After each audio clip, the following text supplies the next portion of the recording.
नेक दिल की कहानी। एक दिन जंगल में एक नेक दिल गलोहरी रहती थी जिसका नाम सुनहरी था। सुनहरी का दिल बहुत नर्म था और वो हमेशा दूसरों की मदद करने के लिए तैयार रहती थी। एक दिन सुनहरी ने देखा कि एक चिड़िया दरख्त के नीचे गिरी हुई है और उसका पर जख्मी हो गया है। चिड़िया उड़ने के काबिल नहीं थी और बहुत उदास थी। सुनहरी ने फौरन फैसला किया कि वो चिड़िया की मदद करेगी। वो अपने छोटे से घर से कुछ कपड़ा लाई और उसे चिड़िया के पर बांध दिया। सुनहरी ने चिड़िया का बहुत ख्याल रखा और हर रोज उसे खाने के लिए दाने लाती। कुछ दिनों बाद चिड़िया का पर ठीक हो गया और वो दोबारा उड़ने लगी। चिड़िया ने सुनहरी का शुक्रिया अदा किया और कहा, तुम्हारी नेकी की वजह से मैं दोबारा उड़ सकती हूँ।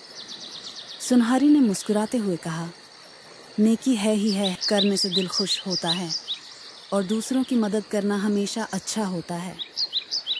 नतीजा, ये कहानी हमें ये सबक देती है कि दूसरों की मदद करना बहुत बड़ी नेकी है और नेकी का बदला हमेशा अच्छा मिलता है।